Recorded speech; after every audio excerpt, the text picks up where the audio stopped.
আপনারা দেখতে পাচ্ছেন ফিলিস্তিনে ওরা যা আরম্ভ করেছে, এটা কি মানুষের কাজ? তামাম দুনিয়ার, শুধু মুসলমান না, পৃথিবীর অন্যান্য ধর্মের মানুষেরাও এখন ধিক্কার জানাচ্ছে যে আপনি চুক্তি ভঙ্গ করে বললেন যে গাজায় প্রবেশ করেন, ফিলিস্তিনে যান, কোনো অসুবিধা নেই, সব মাফ। অথচ ছোট ছোট বাচ্চারা, ছেলেরা, মেয়েরা গেছে ঘরে বোমবাস্টিং করে আপনি মেরে ফেললেন তাদেরকে। এই জন্য পৃথিবী এখন কাবা শরীফের ইমাম পর্যন্ত আপনারা দেখেছেন গত সপ্তাহে বরদোয়া দিয়েছে। এমনকি গত রাতে তারাবির নামাজের পরে, আমাদের তারাবির পরে তো আমরা বেতের নামাজ 3 রাকাত পড়ি, ওনারা বেতের নামাজ 3 রাকাতের শেষের রাকাতে প্রায় 8-10 মিনিট দোয়া করে। কাবার ইমাম আব্দুর রহমান সুদাইসি হাফিজাহুল্লাহ, উনি কালকে এই ইসরায়েলের বিরুদ্ধে, ইহুদিদের বিরুদ্ধে প্রায় 15 মিনিট বদদোয়া করেছে। এই তা আপনি চিন্তা করেন, তামাম পৃথিবীর এখন নিকৃষ্ট জাতি হিসাবে এরা অলরেডি পরিগণিত হয়ে গেছে। তামাম দুনিয়া জানে যে এখন সবচাইতে ঘৃণিত, নিকৃষ্ট, খারাপ মানুষ আগে ছিল মুশরিকরা, এখন কারা? ইহুদিরা। মুশরিকরা এখনো পর্যন্ত তালিকায় 1 নম্বরে ছিল, এই কিছুদিনের পরে এখন ইহুদিরা 1 নম্বরে। মুশরিকদের কাজ ছিল কি? ওরা খালি মাটির নিচে, যেখানে যেখানে মসজিদ পাওয়া যায়, মসজিদের নিচে খালি মন্দির পায়। আমাদের পাশের রাষ্ট্র দেখেছেন কত মসজিদ, মন্দির আছে, এই কথা বলে ভেঙে দিয়েছে। গতকালকে একটা মসজিদ দেখেছে, বলে এখানে 500 বছর আগে, 1000 বছর আগে নাকি এই জায়গায় মন্দির ছিল। কত বড় নিকৃষ্ট মানুষ আল্লাহর ঘর ভাঙ্গার জন্য একটা মিথ্যা অজুহাত সামনে দাঁড় করিয়েছে। তামাম দুনিয়ায় 210 কোটির উপরে মুসলমান। আমরা যদি পৃথিবীতে এখন আওয়াজ তুলি যে যেখানে যেখানে মন্দির আছে, এই জায়গায় 1000 বছর আগে মসজিদ ছিল, এটা ভেঙে এখন মসজিদ বানাবো, ওদের অন্তরে লাগবে না? আমাদের অন্তরও তো ওইরকমই ব্যথা লাগছে, কথা বলেন ঠিক কিনা? আমরা এখান থেকে হয়তো আওয়াজ ওই পর্যন্ত পৌঁছাতে পারবো না, কিন্তু আল্লাহর আরশ পর্যন্ত পৌঁছিয়ে দিচ্ছি। এই নিকৃষ্ট, এই অবাধ্য এবং অভিশপ্ত এই ইহুদিদেরকে আল্লাহ তুমি দুনিয়ার মানচিত্র, মাত্র 80 লাখ এরা আছে, মাত্র 80 লাখ, আর আমরা মুসলমান 210 কোটি। আমার মনে হয় পৃথিবীর মুসলমানেরা শুধু প্রসাব করে দিল, ওরা ভেসে যাওয়ার কথা। অথচ তামাম দুনিয়া এখন কন্ট্রোল করছে ইহুদিরা। যাই করছে আমরা আল্লাহর কাছে জানানো ছাড়া পৃথিবীর কারো কাছে জানিয়েও লাভ নেই, আর তারা শুনবেও না। কারণ তামাম দুনিয়া এক, মুসলমান কি করে টাইট করা যায় এই ক্ষেত্রে? বাদুহুম আউলিয়াউ বাদ, তারা একে অপরের বন্ধু।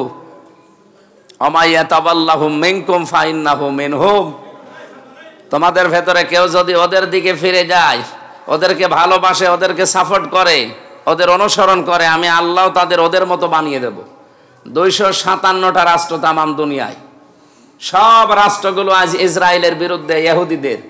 শুধুমাত্র পক্ষে আছে এই দাদা বাবুরা।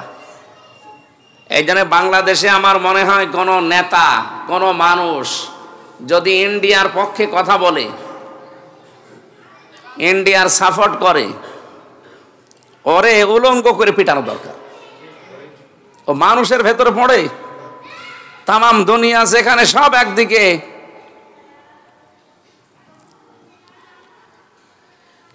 এ পৃথিবীতে যত অপকর্ম আপনি দেখবেন, সব অপকর্মের মূল হোতা হচ্ছে ইহুদিরা। ওয়ালা তুবাশিরুহুন্না ওয়া আনতুম আকিফুনা ফিল মাসাজিদ তিলকা হুদুদুল্লাহি ফালা তাকরাবুহা কাযালিকা ইউবায়্যিনুল্লাহু আয়াতিহি লিন-নাসি লা'আল্লাহুম ইয়াত্তাকুন। সাদাকাল্লাহুল আযীম। عن أبي هريرة رضي الله تعالى عنه قال قال النبي صلى الله عليه وسلم الصوم لي وأنا أجزي به আস-সাওমু লি ওয়া আনা উজজা বিহি, রাওয়াহু ইবনে মাজাহ।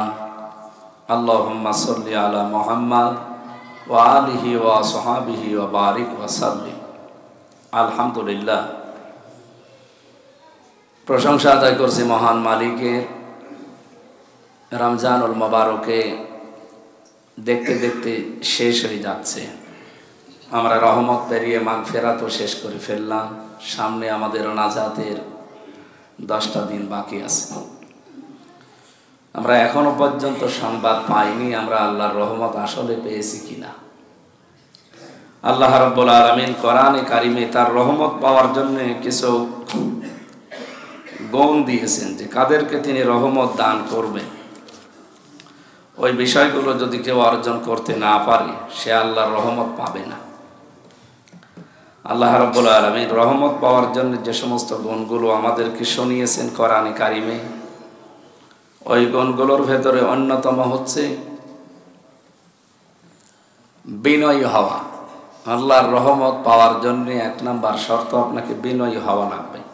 আমরা দেখি বৃষ্টির পানি যখন উপর থেকে পড়ে, বৃষ্টির পানি উপরে পড়ার পরে পাহাড়ের দিকে যায় নাকি? হ্যাঁ, নিচের দিকে যায়। এটার দ্বারা বোঝাতে চেয়েছেন এই পৃথিবীতে যে মানুষগুলো আল্লাহর রহমত পেতে চায় তাদেরকে নম্র হওয়া লাগবে, নিচু হওয়া লাগবে, ছোট হওয়া লাগবে। আর এটা আপনার মন জীবনেও মেনে নেবে না। পৃথিবীতে মানুষকে আল্লাহ ওই তবিয়ত দিয়ে বানাননি। মানুষের অভ্যাস, মানুষের স্বভাবই হচ্ছে আমি বড় জায়গায় থাকবো। কিন্তু আল্লাহ পাক চায় আপনি ছোট হবেন।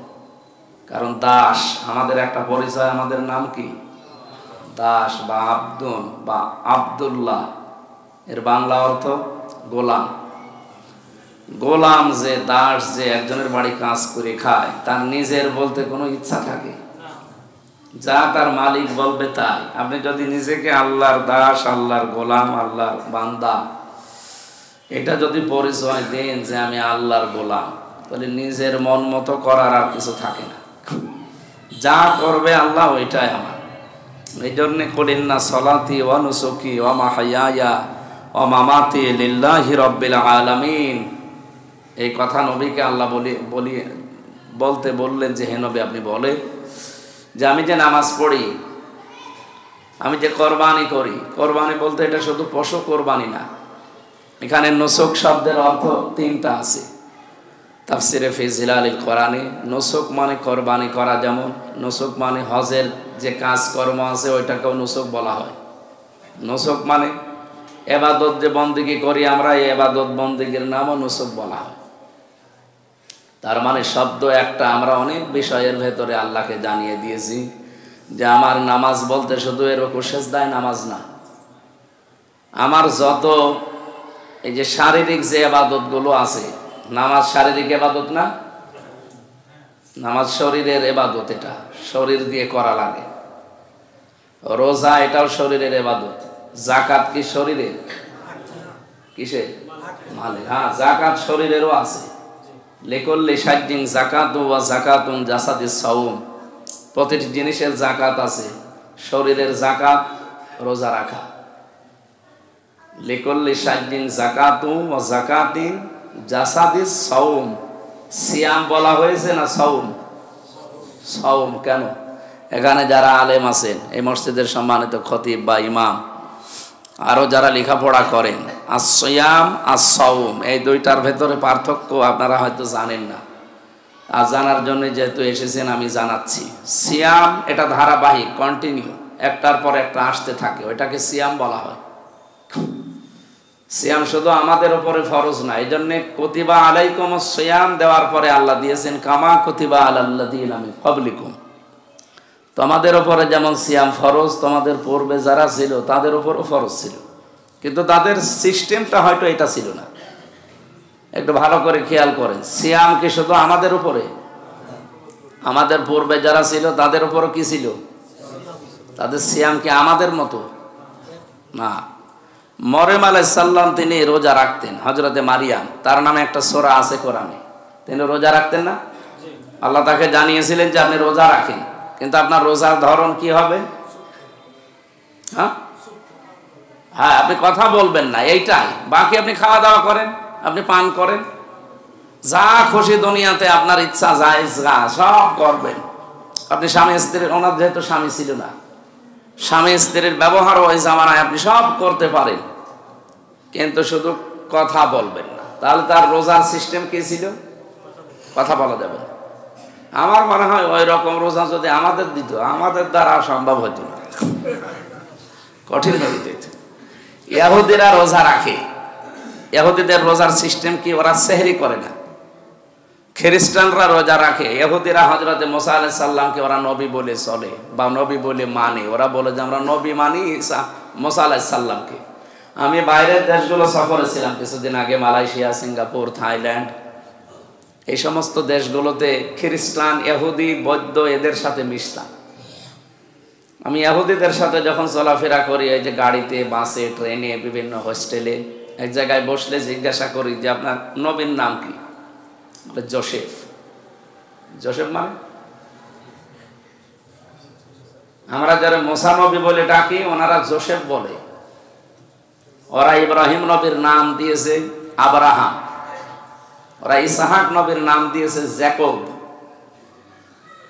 হযরতে ঈসা নবীর, এই যে খ্রিস্টানদের সাথে মিশলে জিজ্ঞাসা করেন নবীর নাম কি? বলে নবী আমাদের হচ্ছে যিশু। যিশু মানে ঈসা আলাইহিস সালাম। তারা একটা নবী বলে ডাকে, আমরা যাদেরকে ঈসা বলি তারা বলে যিশু, আমরা যাদেরকে মুসা বলি ওরা বলে জোসেফ। পৃথিবীর এখন সর্বনিকৃষ্ট জাতি হিসাবে পরিগণিত তামাম দুনিয়ার 810 কোটি মানুষের কাছে এই ইহুদিরা। এরা অভিশপ্ত, আল্লাহর ভাষায় গায়রিল মাগদুবি আলাইহিম ওয়ালাদ-দাল্লিন। এই যে মাগদুব, আল্লাহর পক্ষ থেকে অভিশপ্ত বান্দা এই পৃথিবীতে ইহুদি যারা, তাদের যে অভিশপ্ত হওয়ার কারণগুলো আজ পরিস্ফুটিত হচ্ছে। আপনারা দেখতে পাচ্ছেন ফিলিস্তিনে ওরা যা আরম্ভ করেছে, এটা কি মানুষের কাজ? তামাম দুনিয়ার, শুধু মুসলমান না, পৃথিবীর অন্যান্য ধর্মের মানুষেরা এখন ধিক্কার জানাচ্ছে যে আপনি চুক্তি ভঙ্গ করে বললেন যে গাজায় প্রবেশ করেন, ফিলিস্তিনে যান, কোনো অসুবিধা নেই, সব মাফ। অথচ ছোট ছোট বাচ্চারা, ছেলেরা, মেয়েরা গেছে ঘরে বোমবাস্টিং করে আপনি মেরে ফেললেন তাদেরকে। এই জন্য পৃথিবী এখন, কাবা শরীফের ইমাম পর্যন্ত আপনারা দেখেছেন গত সপ্তাহে বরদোয়া দিয়েছে। এমনকি গত রাতে তারাবির নামাজের পরে, আমাদের তারাবির পরে তো আমরা বেতের নামাজ 3 রাকাত পড়ি, ওনারা বেতের নামাজ 3 রাকাতের শেষের রাকাতে প্রায় 8-10 মিনিট দোয়া করে। কাবার ইমাম আব্দুর রহমান সুদাইসি হাফিজাহুল্লাহ, উনি কালকে এই ইসরায়েলের বিরুদ্ধে, ইহুদিদের বিরুদ্ধে প্রায় 15 মিনিট বদদোয়া করেছে। এই তো আপনি চিন্তা করেন, তামাম পৃথিবীর এখন নিকৃষ্ট জাতি হিসাবে এরা অলরেডি পরিগণিত হয়ে গেছে। তামাম দুনিয়া জানে যে এখন সবচাইতে ঘৃণিত, নিকৃষ্ট, খারাপ মানুষ আগে ছিল মুশরিকরা, এখন কারা? ইহুদিরা। মুশরিকরা এখনো পর্যন্ত তালিকায় 1 নম্বরে ছিল, এই কিছুদিনের পরে এখন ইহুদিরা 1 নম্বরে। মুশরিকদের কাজ ছিল কি? ওরা খালি মাটির নিচে, যেখানে যেখানে মসজিদ পাওয়া যায়, মসজিদের নিচে খালি মন্দির পায়। আমাদের পাশের রাষ্ট্র দেখেছেন কত মসজিদ, মন্দির আছে, এই কথা বলে ভেঙে দিয়েছে। গতকালকে একটা মসজিদ দেখেছে, বলে এখানে 500 বছর আগে, 1000 বছর আগে নাকি এই জায়গায় মন্দির ছিল। কত বড় নিকৃষ্ট মানুষ আল্লাহর ঘর ভাঙ্গার জন্য একটা মিথ্যা অজুহাত সামনে দাঁড় করিয়েছে। তামাম দুনিয়ায় 210 কোটির উপরে মুসলমান। আমরা যদি পৃথিবীতে এখন আওয়াজ তুলি যে যেখানে যেখানে মন্দির আছে, এই জায়গায় 1000 বছর আগে মসজিদ ছিল, এটা ভেঙে এখন মসজিদ বানাবো, ওদের অন্তরে লাগবে না? আমাদের অন্তরেও তো ওই রকমই ব্যথা লাগছে। কথা বলেন ঠিক কিনা? আমরা এখান থেকে হয়তো আওয়াজ ওই পর্যন্ত পৌঁছাতে পারবো না, কিন্তু আল্লাহর আরশ পর্যন্ত পৌঁছিয়ে দিচ্ছি। এই নিকৃষ্ট, এই অবাধ্য এবং অভিশপ্ত এই ইহুদিদেরকে আল্লাহ তুমি দুনিয়ার মানচিত্র, মাত্র 80 লাখ এরা আছে, মাত্র 80 লাখ, আর আমরা মুসলমান 210 কোটি। আমার মনে হয় পৃথিবীর মুসলমানেরা শুধু প্রসাব করে দিলে ওরা ভেসে যাওয়ার কথা। অথচ তামাম দুনিয়া এখন কন্ট্রোল করছে ইহুদিরা। যাই করছে আমরা আল্লাহর কাছে জানানো ছাড়া পৃথিবীর কারো কাছে জানিয়েও লাভ নেই, আর তারা শুনবেও না। কারণ তামাম দুনিয়া এক, মুসলমান কি করে টাইট করা যায় এই ক্ষেত্রে। বাদুহুম আউলিয়াউ বাদ, তারা একে অপরের বন্ধু। অমাইয়াতাবাল্লাহু মিনকুম ফাইন্নাহু মিনহুম, তোমাদের ভেতরে কেউ যদি ওদের দিকে ফিরে যায়, ওদেরকে ভালোবাসে, ওদেরকে সাপোর্ট করে, ওদের অনুসরণ করে, আমি আল্লাহ তাদের ওদের মতো বানিয়ে দেব। 257টা রাষ্ট্র তামাম দুনিয়ায়, সব রাষ্ট্রগুলো আজ ইসরায়েলের বিরুদ্ধে ইহুদিদের, শুধুমাত্র পক্ষে আছে এই দাদা বাবুরা। এই জন্য বাংলাদেশে আমার মনে হয় কোনো নেতা, কোনো মানুষ যদি ইন্ডিয়ার পক্ষে কথা বলে, ইন্ডিয়ার সাপোর্ট করে, ওরে উলঙ্গ করে পিটানো দরকার। ও মানুষের ভেতরে পড়ে। তামাম দুনিয়া যেখানে সব একদিকে,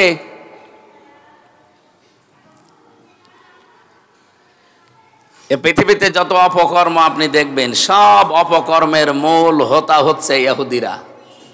বলেন তো বিড়ি, এ বিড়ির দ্বারা কিছু না হলেও 5টা ক্ষতি হয়।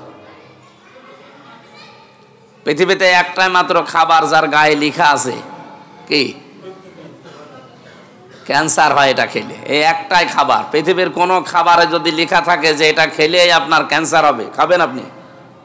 কিন্তু বিড়িটা খায়, এটা লেখা আছে এরপরও খায়। এই বিড়ির মূল হোতা যারা, আবিষ্কারক যারা, আকিস গ্রুপ নাকি, আকিস বিড়ি না, এ পৃথিবীতে সর্বপ্রথম বিড়ি আবিষ্কার করে ইহুদিরা। পৃথিবীতে যত অপকর্ম দেখবেন মানুষের ক্ষতি হয়, এগুলোর সব প্রথম শুরু করে ইহুদিরা।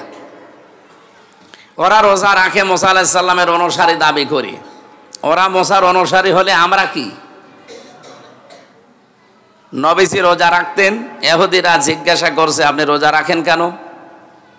ওরা বলছে আমরা, আমাদের নবী মুসা কি জোসেফ, তার কারণে আমরা তার আদর্শ মেনে চলি, এ কারণে রোজা রাখি। নবীজি বললেন না, তোমাদের চাইতে মুসা নবীর প্রতি দাবি আমি মুহাম্মদ রাসূলুল্লাহর অনেক বেশি, কারণ এক নবী আর এক নবীর ভাই। তোমরা তো আসলে মুসা নবীর আদর্শ মেনে চলো না, মন মতো আদর্শ বানিয়ে নিয়েছো। তোমরা যেগুলো করো এগুলো মুসা নবীর জীবনে ছিল না। তাওরাত খুলে দেখো, তোমরা তো সব পাল্টিয়ে নিয়েছো। আমি মালয়েশিয়া ইন্টারন্যাশনাল ইসলামিক ইউনিভার্সিটিতে কয়েকদিন, প্রায় 10 দিন ছিলাম এবার। ওখানে আন্তর্জাতিক সেমিনার এবং কনফারেন্স যেগুলো ছিল, বড় বড় বিভিন্ন দেশের, রাশিয়া থেকে, থাইল্যান্ড থেকে, বিভিন্ন দেশ থেকে এসেছিল প্রফেসর যারা, তারা ওনারা দেখলাম এক একটা বিষয়ের উপরে কথা বলতে গিয়ে রেফারেন্স দিচ্ছিল তাওরাতের, ইনজিলের, জব্বুরের এবং বিভিন্ন ধর্মীয় গ্রন্থ আরও যারা আছে, প্রায় 4500 ধর্মগ্রন্থ আছে। ওই লাইব্রেরিতে ঢুকে দেখি আমাদের কুষ্টিয়া ভার্সিটি যত বড় না, এরকম 10 ডবল হবে, এত বড় বিশ্ববিদ্যালয়। লাইব্রেরিটাই এই ভার্সিটির এরিয়ার মতো এত বড়। কোথায় কোন বই আছে সার্চ দিয়ে খুঁজে বের করা লাগে কম্পিউটারে। ওনারা যে সমস্ত রেফারেন্সগুলো দিল আমি লিখে নিয়েছিলাম। পরবর্তীতে তাওরাতে, ইনজিলে ওরা যেগুলো বলে মিলিয়ে দেখি ওরা নিজেরা বানিয়ে বানিয়ে মুসা নবীর নাম দিয়ে চালিয়েছে। কোরআনের ভেতরে যেহেতু ভেজাল ঢোকাতে পারে না, এই জন্য বহু মানুষ, এটা হয় ইহুদিরা, নাই খ্রিস্টানরা, নাই মুশরিকরা, এই মানুষগুলো কায়দা কৌশল করে ইসলামের নামে, ইসলামী মনীষী যারা আছে তাদের নামে, যেমন মুসলিম বিজ্ঞানী ছিল আল কামি, অথবা ইমাম গাজালি রহমতুল্লাহ আলাই, এরপরে ইমাম আবু হানিফা রহমতুল্লাহ আলাই, এরপরে আল্লামা রুমি, এরপরে আল্লামা ইকবাল, এই সমস্ত মনীষীদের নাম নিয়ে ইসলামের নামে এমন এমন কথা আমাদের মাঝখানে প্রচার করে দিয়েছে। আমরা মনে করছি এগুলো আল্লামা রুমি যখন বলেছে, ইমাম আবু হানিফা যখন বলেছে, এ কথা আর মিথ্যা হবে না, উনি কি আর ইসলামের বিরুদ্ধে কথা বলবে? অথচ এ কথাগুলো তো ওনার না, এ কথাগুলো সব ওদের বানানো কথা, ওনাদের নাম দিয়ে চালিয়েছে। ওই ইহুদিরাও ঠিক ওই কায়দায় চালায়। নিজেদের কথা বললে তো পৃথিবী গ্রহণ করবে না, তখন মুসা নবীর নামে তাওরাতে আছে এই কথা বলে চালায়। তাহলে ওরা রোজা রাখে, ওদের রোজার সিস্টেম কি? সেহরি নেই। ইহুদিদের রোজাতে কি নেই? আমি থাইল্যান্ডে দেখেছি ইহুদি আছে, মালয়েশিয়ায় দেখেছি ইহুদি আছে, এরা রোজা রাখে। আমার পাশের হোটেলে ইহুদি ছিল। আমরা রোজা রাখার সময় হলে 3:30 4টায় উঠে আমরা সেহরি করি, কিন্তু ওরা ঘুমিয়ে থাকে, ওদের সেহরি নেই। ওরাও রোজা রাখে, সারাদিন না খেয়ে থাকে, কিন্তু সেহরি করে না। খ্রিস্টানদের সাথে আমি মিশেছি, বাইরের দেশগুলোতে গিয়ে দেখি খ্রিস্টানরাও রোজা রেখেছে, কিন্তু সারাদিন না খেয়ে থাকে, ইফতারি করে না। আর এই যে হিন্দু যারা মুশরিক, এদের তো আমাদের দেশে আছে, এরাও রোজা রাখে। বাবা মা মরে গেলে এরা রোজা রাখে কি করে? উপোস থাকে, সেহরিও নেই, ইফতারিও নেই। পৃথিবীর প্রতিটি ধর্মের লোকেরা এটা রোজা কেন রাখে? এর ভেতরে বৈজ্ঞানিক কারণ আছে। কারণ ওরা কোরআন হাদিস বিশ্বাস করে না, কিন্তু বিজ্ঞান যা বলে এটা যদি কোরআনের সাথে মেলে তখন পুঙ্খানুপুঙ্খানু ভাবে মেনে নেয়। 2017 সালে এখানে যারা লেখাপড়া করেন জানেন, 2017 সালে নোবেল পেয়েছে চিকিৎসা বিজ্ঞানের উপরে, স্বাস্থ্য গবেষণা করি। নাম জানেন? ইউশনারি ওসামি, জাপানে বাড়ি। এ লোকটা পুরা শরীর গবেষণা করে দেখেছে 2 কোটি কোষ পাওয়া যায় শরীরে, 2 কোটি কোষ। এই কোষের কাজ কি? এই যে রক্তগুলো 5.5 কেজি রক্ত মাথা থেকে পা পর্যন্ত এই 226 কিলোমিটার দূরে ব্রেগে এগুলো প্রবাহমান হচ্ছে আমাকে সুস্থ রাখার জন্য। রক্ত যদি চলাচল বন্ধ হয়ে যায়, আপনার রক্ত যদি ঠান্ডা হয়ে যায়, শরীর ঠান্ডা হয়ে আপনি মরে যাবেন। এই জন্যে চিন্তা করছে রক্তগুলো এই সাফ করার জন্য, রক্তগুলো শরীরে এক জায়গা থেকে আরেক জায়গায় পৌঁছিয়ে দেওয়ার জন্য দায়িত্ব পালন করে কারা? এই যে 2 কোটি কোষ আল্লাহ বানিয়েছেন। এই কথা বলেন কেন? এই গেটে কারা আছে? এখানে ভেতরে ঢুকে বসা যাচ্ছে না? একটু সামনে একটু এগিয়ে আসেন তো। 2 তলায় জায়গা আছে না? হ্যাঁ, তো 2 তলায় যান না কেন? 2 তলায় যান। আরে একটু সামনে এগিয়ে আসেন, দরকারে নামাজের সময় কাতার ভেঙে নিয়ে আসেন। আসেন আসেন। হ্যাঁ, কাতার ভেঙে বসেন নামাজের সময়। আর মানুষ জানলো কি করি? মাইকরও নিয়ে চলে এসে কারা দেন। এই কথা বলা যাবে না ভাই, কাতার ভেঙে বসেন। এদিকে সামনে আসেন। হ্যাঁ হুজুর, সামনে আসেন, আসেন তাড়াতাড়ি আসেন। হ্যাঁ ঠিক আছে, ও গেটে একটা ভালো মানুষ দাঁড় করিয়ে রাখেন যেন কথা না বলে।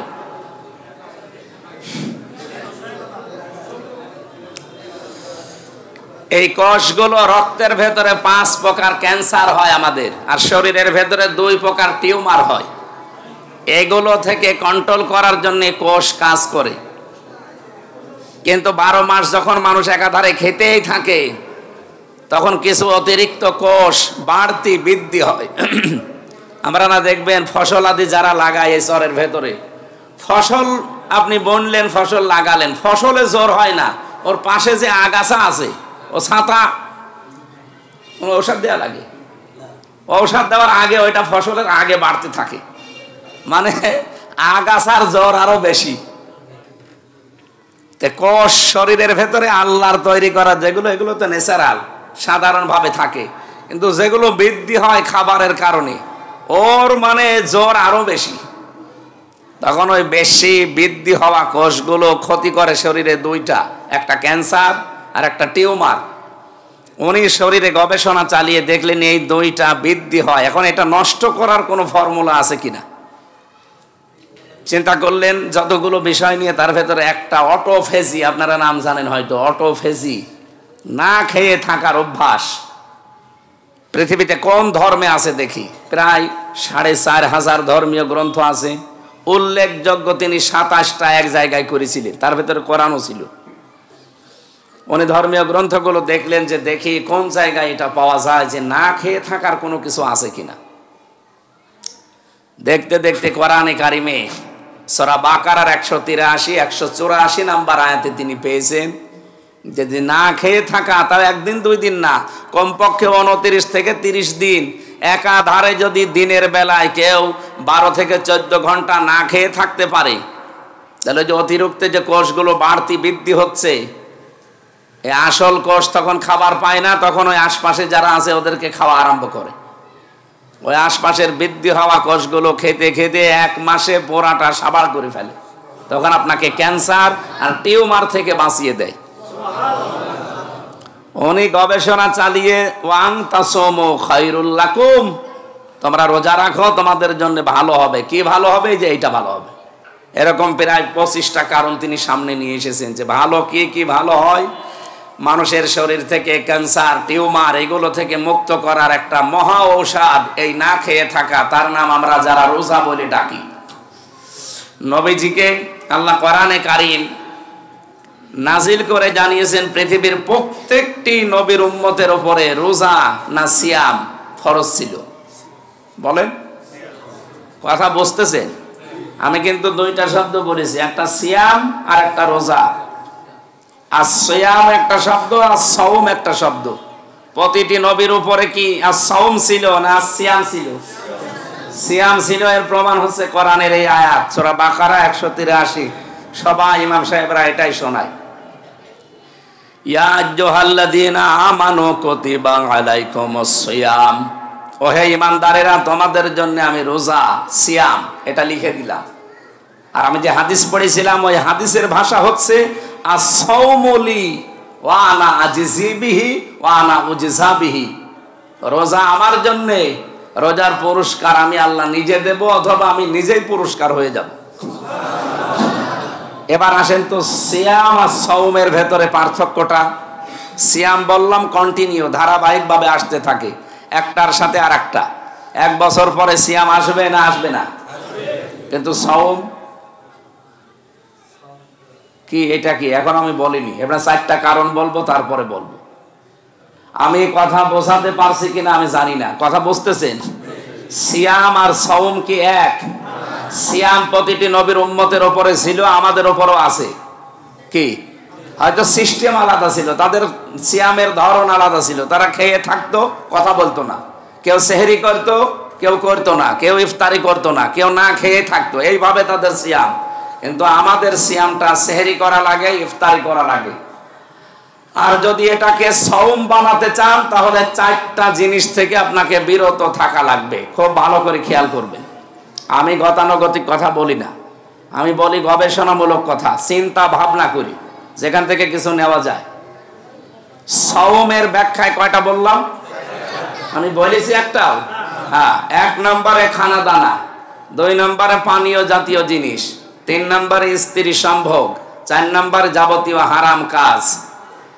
এই 4টা জিনিস থেকে যারা বিরত থাকতে পারবে এই মানুষগুলো হয়েছে as-সাওম। বলেন as-সাওমু লি। আল্লাহ বলেন এই রকম রোজা, এরকম রোজা যারা রাখতে পারে তাদের জন্য আমি আল্লাহ নিজে পুরস্কার হব, কারণ তারা আমার জন্য রোজা রাখে। আপনি রোজা রেখে খেয়ে থাকতে পারেন, গোপনে খেতে পারেন না, কিন্তু খান না কেন? কারণ রোজার যে হক, এটা তো সিয়াম শুধু না, এটা রোজা। আর সাওম এটা করার জন্য না খেয়ে থাকতে হয়। আল্লাহ দেখুক, মানে কেউ দেখুক আর না দেখুক, পানি না খেয়ে থাকা লাগে, কেউ দেখুক আর না দেখুক। স্ত্রী জায়েজ, তারপরও সম্ভব করা যাবে না, এটা দেখুক আর না দেখুক। হারাম কাজ থেকে বিরত থাকতে হবে। হারাম কাজ কয়টা?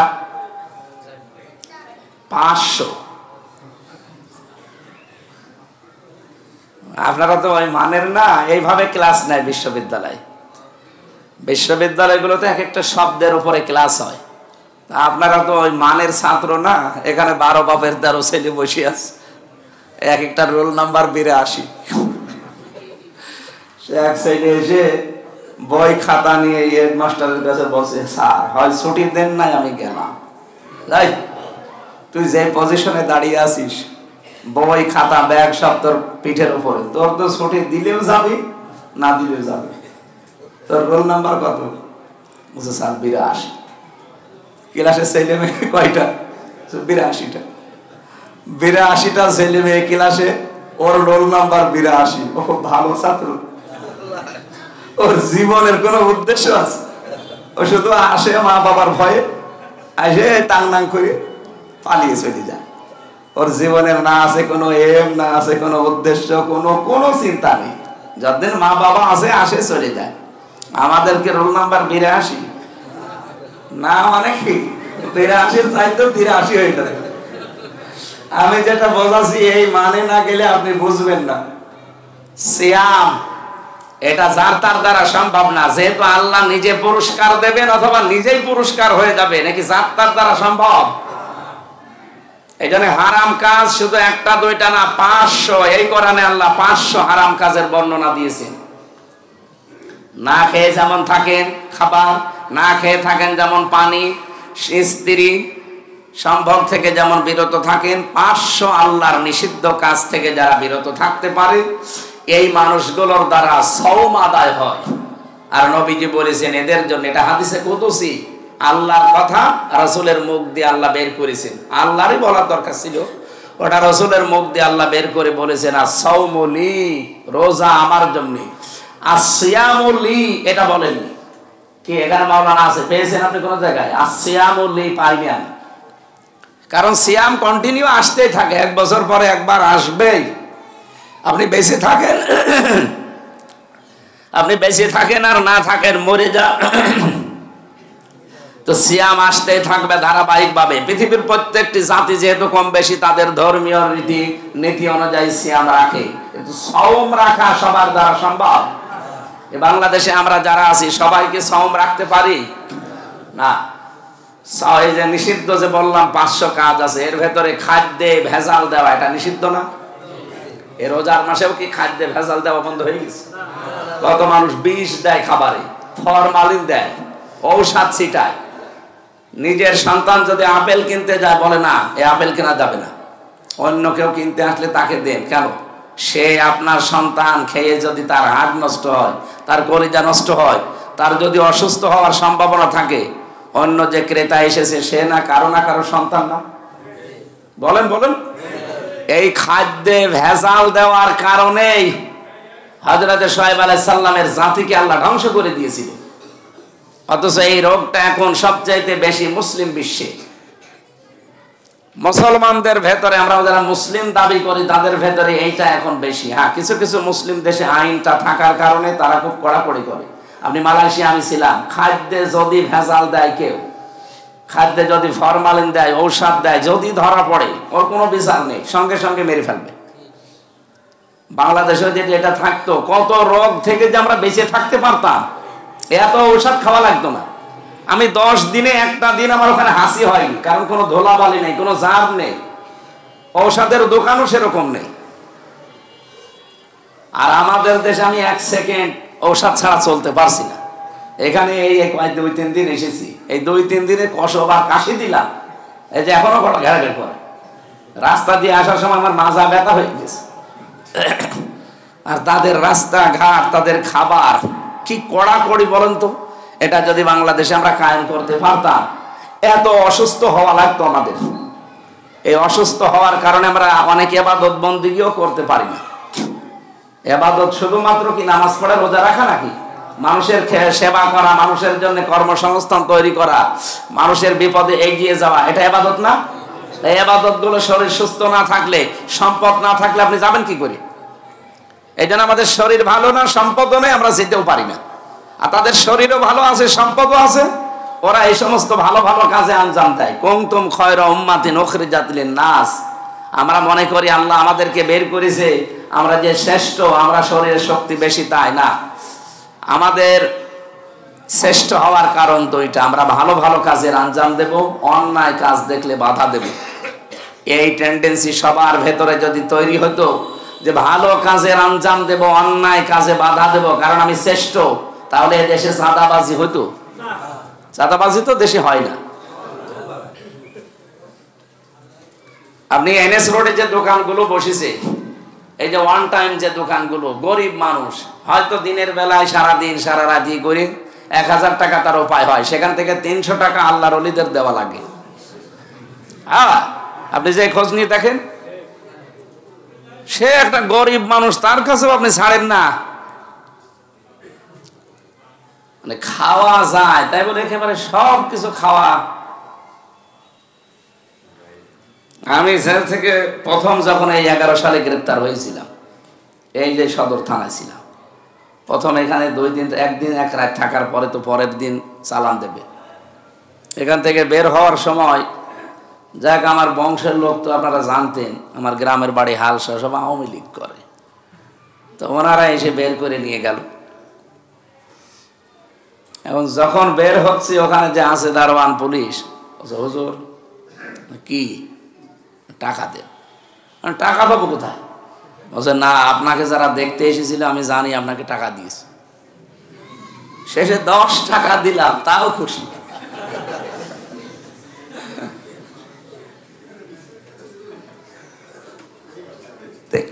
খাওয়া চাইতে পেলে আপনি আমার কাছেও খাবেন।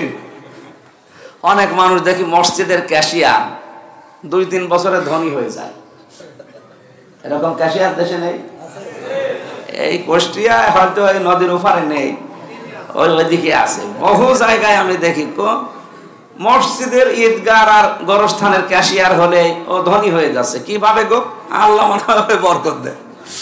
এক লোক মসজিদের ঘড়িতে হাত দিয়েছে চুরি করার জন্য। লোকজন এসে বলে, বেটা আর জায়গা পাও না মসজিদের ঘড়ি, ফতোয়া দেবেন না। এ মসজিদ আল্লাহর, আমি কার? আমি আল্লাহর বান্দা। আল্লাহর বান্দা আল্লাহর ঘরের জিনিস নেবে, এতে আবার আমার মনে হয় মসজিদের ক্যাশিয়ার যারা, এরা মনে হয় এই মনে করে খা যে আমি আল্লাহর বান্দা, আল্লাহর ঘরের জিনিস খাবো, এতে আবার গোনা কিসের? না, 500টা এই অবাধ্য কাজ যদি আপনি ছাড়তে না পারেন তাহলে আল্লাহ আপনাকে পুরস্কার দেবে না এবং আল্লাহ নিজেও আপনার জন্য পুরস্কার হবে না। আল্লাহ রাব্বুল আলামিন আমাদেরকে শুধু সিয়াম না, as-সাওমুলি এটা হক আদায় করে পালন করার তৌফিক দিন, বলেন আমিন। রমজানুল মুবারক যেহেতু চলছে, আমরা তেলাওয়াতকৃত আয়াত ছিল সূরা বাকারার, অকুলু ওয়াশরাবু, তোমরা খাও এবং পান করো, হাত্তা ওই পর্যন্ত, ইয়াতাবাজ্জানা লাকুমুল খায়তুল আবিয়াদু মিনাল খায়তিল আসওয়াদি মিনাল ফাজরি, সুবহে সাদিক থেকে শুরু করে একেবারে ফজর হওয়ার আগ পর্যন্ত, ফজর হওয়ার আগ পর্যন্ত এদিকে রাতের যে সময়টা একটা আভা দেখা দেয়, আমার মনে হয় এটা 12:30 12টার পর থেকে আভাটা রাতে আসে। আপনি দেখবেন পশ্চিম আকাশে আভাটা দেখা দেয়, লালিমা বলা হয় এটাকে। এটা থেকে শুরু করে আপনি একেবারে ফজরের সময় শুরু হওয়ার আগ পর্যন্ত, এখন যেহেতু ঘড়ির সিস্টেম হয়ে গেছে, এখন এত হিসাব আর আকাশের তারকার দিকে তাকানো লাগে না। এখন হিসাব হচ্ছে আমাদের মনে হয় 4:45 আজকে, না 46, 4:46, আমরা বাংলায় বলছি, 4:46 পর্যন্ত তোমরা খাবার খাও, পান করো। সুম্মা আতিম্মুস সিয়ামা ইলাল লাইল, আর রোজাকে তোমরা পরিপূর্ণ করো রাত পর্যন্ত। এই ইলাল লাইল, ইলার ব্যাখ্যা করতে গিয়ে অনেক মানুষ ভুল বোঝে, ভ্রান্ত ধারণায় পড়ে তারা মনে করে যে না ইফতারি দেরি করে করা লাগবে, অথচ রাত যখনই শুরু হয়, যেহেতু এখন ঘড়ির সিস্টেম আছে, এই কারণে আমরা এখন 6:18 আজকে শেষ হয়েছে, মনে হয় আজকে 19, না 6:19 বাজার পরে যদি আপনি বুজুর্গি দেখাতে চান যে না আমি আরো 2 মিনিট পরে করি, আপনার রোজার ক্ষতি হবে। কারণ নবীজি বলেন আমার উম্মত যতদিন পর্যন্ত তাড়াতাড়ি, যার সময় হয়ে গেলেই যখন ইফতারি করে নেবে, ততদিন পর্যন্ত তারা বরকতের ভেতরে থাকবে। এখানে আপনারা এই জায়গায় সুফিগিরি বুজুর্গগিরি দেখাতে যাবেন না, সময় হয়ে গেলে আপনারা ইফতারি করে ফেলেন, আযান দেয় দিক, না দেয় না দিক। সুম্মা আতিম্মুস সিয়ামা ইলাল লাইল, রাত পর্যন্ত এই সিয়ামকে পরিপূর্ণ করো। ওয়ালা তুবাশিরুহুন্না, তোমরা সহবাস করবা না মসজিদের ভেতরে।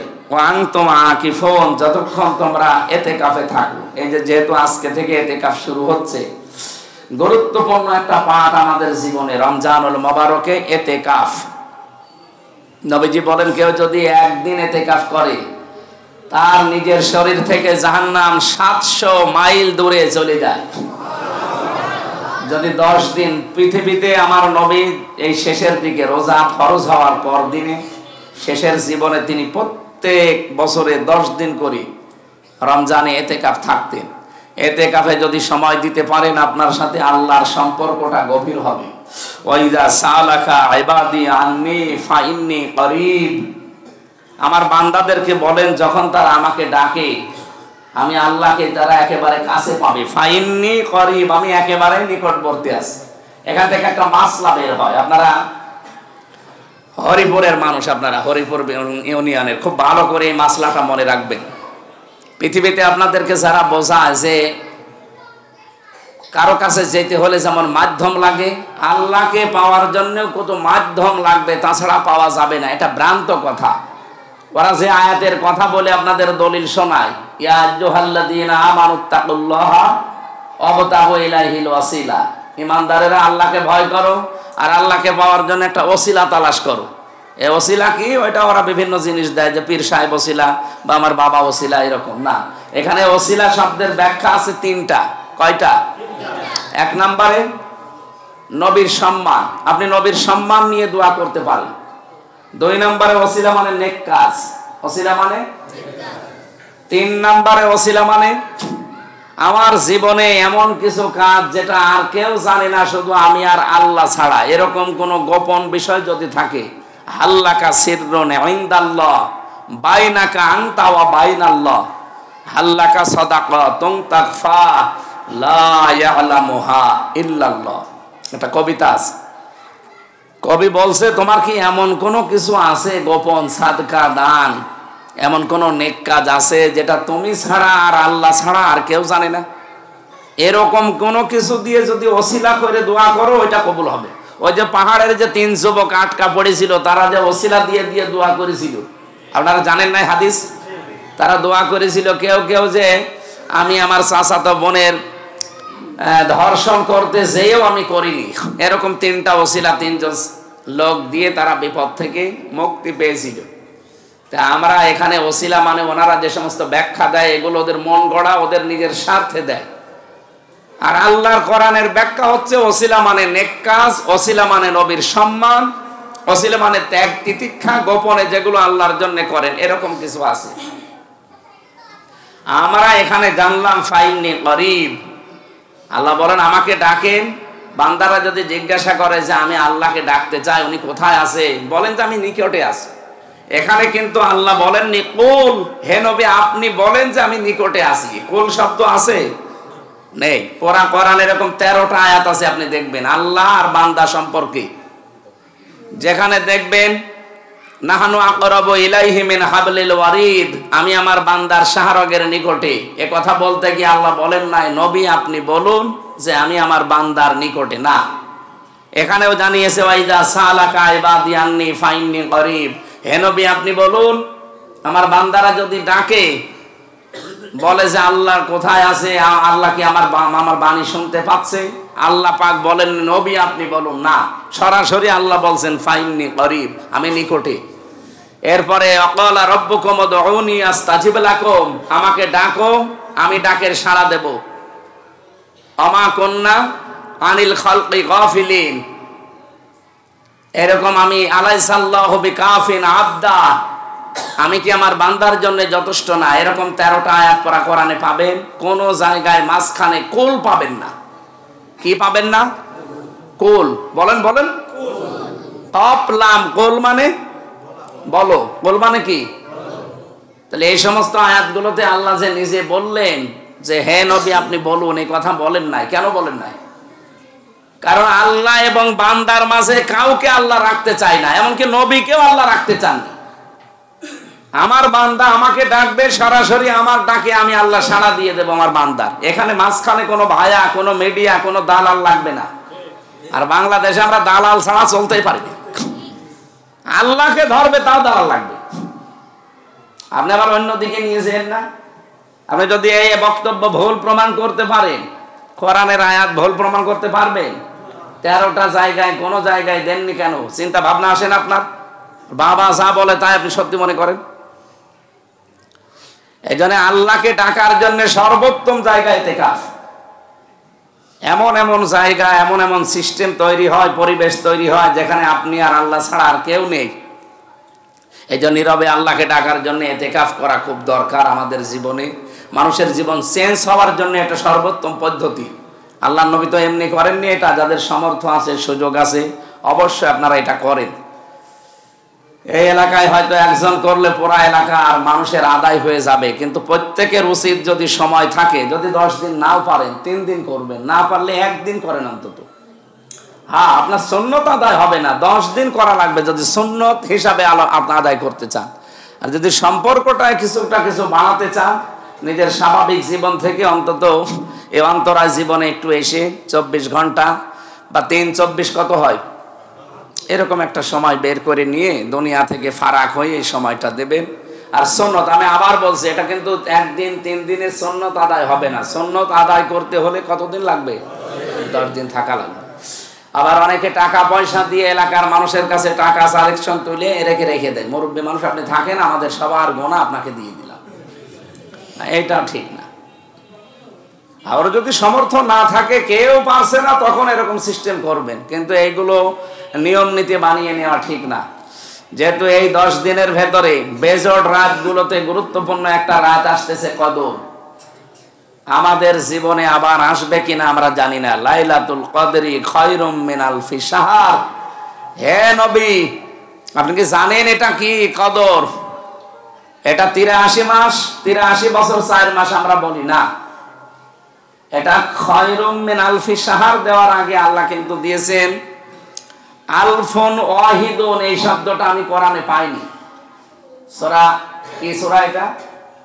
কদর। কোন সূরা এটা? ইন্না আনজালনাহু ফি লাইলাতুল কদরি। এই সূরার ভেতরে আলফুন ওয়াহিদুন কি আছে? তাহলে তো 1000 বছর হতো। আল্লাহ 1000 বছর দেয়নি, আল্লাহ দিয়েছেন আলফুন শাহরুন। আলফি শাহর মানে কি? আলফুন শাহরুন মানে 1000 মাস না, 1000 বছর না, হাজার হাজার। যেহেতু দুইটা অনির্দিষ্ট, না কেরা, এটা মারেফা না, এই কারণে আলফুন ওয়াহিদুন দিলে আমরা 1000 বছর হিসাব করতাম। আলফুন শাহরুন এটা কোনো নির্দিষ্ট সময় নেই। এই জন্যে এই মাসটা ইবাদত বন্দিগিতে আমাদের মনোযোগ দেওয়া দরকার, বিশেষ করে এই শেষের 10 দিনের বেজোড় দিনগুলো, বেজোড় রাতগুলো। এখন যদি মনে করেন এই বেজোড় রাতগুলোতে ইবাদত মানে মসজিদে যাব আর বের হব না, হয়ে গেল না, এর নাম কি ইবাদত? ইবাদতই তো আমরা বুঝি না। ইবাদত হচ্ছে আপনার আশপাশে কোনো মানুষ না খেয়ে আছে, তার খোঁজ খবর নিতে যাবেন, এটা ইবাদত। এইরকম ইবাদত যদি আমরা, কেউ অসুস্থ আছে তাকে দেখতে যাবেন, যদি সমর্থ থাকে তাকে কিছু দেবেন, না হলে অন্তত তার পাশে দাঁড়িয়ে সান্ত্বনা দিয়ে দোয়া করে আসবেন। এরকম নিয়ম নীতিতে ইবাদত মনে করে যদি আমরা বাংলাদেশে সবাই চলতে পারতাম, এই এক রমজানেই দেশের অবস্থা পাল্টিয়ে যেত। ও ইবাদত কি হয়? আমরা সহজ ইবাদত পেয়েছি, সুবহানাল্লাহ, আলহামদুলিল্লাহ। ওটা তো কানাও পড়তে পারে। আপনার ইবাদতের ধরন তো পাল্টাতে হবে। নবীজি বলেন, ওইটা আমার উম্মতি না যে নিজে পেট ভরে খেয়ে ঘুমিয়ে থাকে অথচ তার বাড়ির আশপাশে মানুষ অভুক্ত থাকে। এরকম সিস্টেম বাংলাদেশে অনেক পরিবার পরিজনে নেই। আমাদের ইবাদত হচ্ছে না, সে 27-এর রাত হোক আর 21-এর রাত হোক, আমাদের ইবাদতের ধরন পাল্টানো লাগবে। আরে ভাই, কোরআন শরীফ পড়বেন, জিকির করবেন, জুব্বা গায়ে দিয়ে আপনি নামাজ পড়বেন 2 রাকাত, 5 রাকাত, 10 রাকাত, এ তো আছেই, এ তো সহজ, সবাই করতে পারে। কিন্তু আসল ইবাদত যেটা মানব সেবা, এইটাই আপনি কতটুকু অ্যাডভান্স, আপনার দ্বারা কতটুকু 5টা মানুষের উপকার হয়, কতটুকু আপনি এগিয়েছেন বলেন। আপনার টাকা তো ব্যাংকে ছাতা পড়ে যাচ্ছে। এরকম মানুষ হরিপুর বিভাগে নেই, ইউনিয়নে ছাতা পড়ে যায় টাকা, অথচ ওখান থেকে 50,000 টাকা তুলে যে এলাকার মানুষকে দেবে না, সেরকম ইমানও নেই। ও খালি মনে করে ইবাদত মানে 2 রাকাত নামাজ বেশি পড়া। তোর নামাজ নেওয়ার জন্য আল্লাহ বসে আছে। আশা করছি আমার কথার অর্থ আপনি বুঝেছেন। যদি না বোঝার ভান করে থাকেন, এদিকে আসেন, এইদিকে আসেন, আপনার কানের নিচে এমন জোরে একটা দেব, আপনি সব বুঝে ফেলবেন। বলে, হুজুর আমি বুঝি না। বোঝেন না মানে? আপনি সুবহানাল্লাহ পড়লে নেকি হয় বোঝেন, আর পাশের বাড়ি না খেয়ে আসে ওর একেবারে দেখতে যাওয়া, এটা নেকি হয়, এটা বোঝেন না? আমরা আশা করছি আপনি ইবাদত অবশ্যই বুঝেছেন। এই যে শেষের 10 দিন নাজাত পাওয়ার দিন, বিশেষ করে এই শবে কদর যেটা আমরা মনে করি, এই শবে কদরের এই বেজোড় রাতগুলোতে এমন এমন কাজে আঞ্জাম দেওয়া দরকার। যদি সমর্থ থাকে 2টা মানুষের কর্মসংস্থান তৈরি করে দিন। আমি আপনাকে দান করতে বলছি না, দান করার দরকারও নেই। আর একটা বিষয়, রমজান মাস আসলে আমরা অনেকে যাকাত দেই। যাকাতের সিস্টেম আমরা অনেকে জানি না। 1 বছর কিন্তু এই সম্পদের উপরে মানে পার হওয়া লাগবে। কোন সম্পদের জাকাত দিতে হলে পুরাটা 1 বছর আপনার কাছে থাকা লাগবে, না তো জাকাত ফরজ হবে না। আর যেখানে সেখানে জাকাত দিলে আদায়ও হবে না। খালি মানুষ লিল্লা বোর্ডিং আর এতিমখানা খুঁজে বেড়ায় না। জাকাত দেওয়ার 8টা জায়গা আছে। কয়টা? এই 8টা জায়গার বাদ দিয়ে বাইরে কোনো জায়গায় জাকাত দিলে আপনার জাকাত আদায় হবে না, মাঝখান থেকে টাকাগুলো জলে যাবে। এই জন্য জাকাত দিতে সূরা তাওবার 60 নাম্বার আয়াতটা বাড়ি যেয়ে পড়বেন। 8টা প্রকার লেখা আছে, যে 8 খাতে তুমি শ্রেণী বিভাগ করে করে দিতে পারবে। আমার যেহেতু সময় কম আর নেই, আর 2-3 মিনিট আছে। আমরা জাকাত, ব্যবহারিক জিনিসপত্র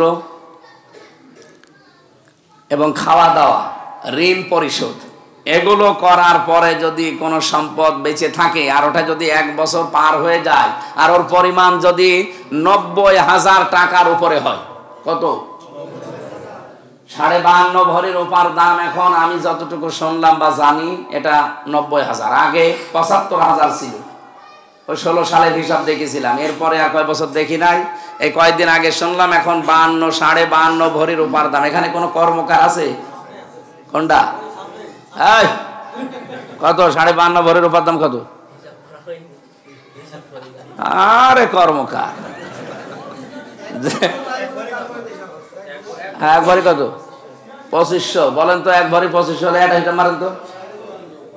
2500 52.5 ভরি,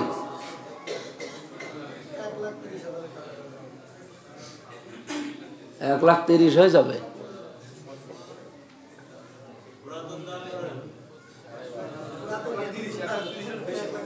পুরাতনটা ধরলে তো সবার হয়ে যাবে। এই কত আসছে ভাই?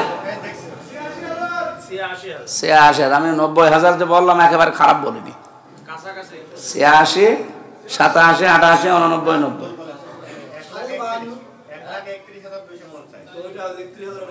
তুমি ঠিক বলছো তো। তাহলে এই হিসাবটাই ফাইনাল। আপনারা এলাকায় যারা জাকাত দিয়েছেন বা দিচ্ছেন বা দেবেন, 1,31,000, এই টাকাটা 1 বছর আপনার কাছে খাওয়া দাওয়া, ঋণ পরিশোধ, ব্যবহারিক জিনিসপত্র বাদ দিয়ে, ব্যবহারিক জিনিস যদি 10 কোটি টাকার হয় ওটা বাদ। আপনি একটা গাড়ি, এই যে গাড়িটা যে নিয়ে এসেছে এটার দাম 40 লাখ টাকা, এই টাকা বাদ, ব্যবহার করে। এই রকম জিনিস বাদ দিয়ে, হ্যাঁ ব্যবসায়িক মাল হলে সেটা আলাদা, নিজের পুঁজি রেখে ব্যবসায়িক মাল যেটা ঋণ আছে, ঋণটা বাদ দিয়ে আসল সম্পদের হিসাব করে দেওয়া লাগবে। এই জন্য যদি 1 বছর পার হয়ে যায় 100 টাকায় 2.5 টাকা আপনাকে দেওয়া লাগবে। সোনার হিসাবটা আমি বললাম না, কারণ বাংলাদেশ গরিব দেশ, এখানে সোনার হিসাব দরকার নেই। এখানে আলেমরা মত দিয়েছে এখানে রূপার হিসাব দেওয়া লাগবে। এই জন্য আপনারা এটা মেনে চলবেন। যাদের এরকম টাকা আছে 1,31,000, তারা 100 টাকা 2.5 টাকা জাকাত দিয়ে দেবেন, নয়তো আপনার পুরা শরীর, পুরা সম্পদ নাপাক, আপনার নামাজ রোজা কিছু হবে না। আল্লাহ আমাদেরকে মেনে চলার তৌফিক দিন। হিসাব করে করে দিয়ে দেবেন। এরপরে ফিতরা, এখন বানায় কুষ্টিয়া জেলার জন্য 110 সর্বনিম্ন, আর সর্বর্ধে 2800 কত যেন। যদি এরকম সমর্থ থাকে, আকিস গ্রুপের মতো যদি হন দেবেন, বিআরবি কেবলের মতো হলে আপনি দেবেন 2800। আর যদি একেবারেই নিম্ন আমরা 110-এর কমে দেবেন না, এটা ঈদগাহে যাওয়ার আগেই দিয়ে দেবেন গরিবকে। রোজার যে ভুল ত্রুটিগুলো হচ্ছে, এই ফেতের দিলে আল্লাহ মাফ করে দিবে। আল্লাহ রাব্বুল আলামিন বলেন, মসজিদের ভেতরে এই কাজ যেন ইতিকাফ অবস্থায় কেউ না করো। তিলকা হুদুদুল্লাহি ফালা তাকরাবুহা, এগুলো আল্লাহর হদ, আল্লাহর নির্ধারিত সীমা। বাংলাদেশের বর্ডার আছে, আল্লাহরও বর্ডার আছে। এই বর্ডারগুলো যেখানে পাবেন সেই জায়গায় আপনি থমকে দাঁড়াবেন। কাযালিকা ইউবাজ্জিনুল্লাহ, এইভাবে করে আমি আল্লাহ বর্ণনা করছি আয়াতিহি লিন্নাস, আমার আয়াতগুলো মানুষের জন্য, লাআল্লাহুম ইয়াতাকুন, মানুষ যেন তাকওয়া অর্জন করতে পারে। রোজার আসল উদ্দেশ্য কি জানো? তাকওয়া। এই ইতিকাফের উদ্দেশ্য তাকওয়া। আল্লাহ রাব্বুল আলামিন আমাদেরকে এই যে যেহেতু 10 দিন, আপনারা চেষ্টা করবেন যদি ফ্রি থাকেন, যদি ঝামেলাপূর্ণ জীবন এরকম না থাকে, খুব কষ্ট যদি না হয়, সময় দেবেন। 10 দিন না পারলেও 3 দিন দেন, 1 দিন দেন, দিয়ে এটা অভ্যাস করেন। আল্লাহ আমাদেরকে মেনে চলার তৌফিক দিন, আমিন।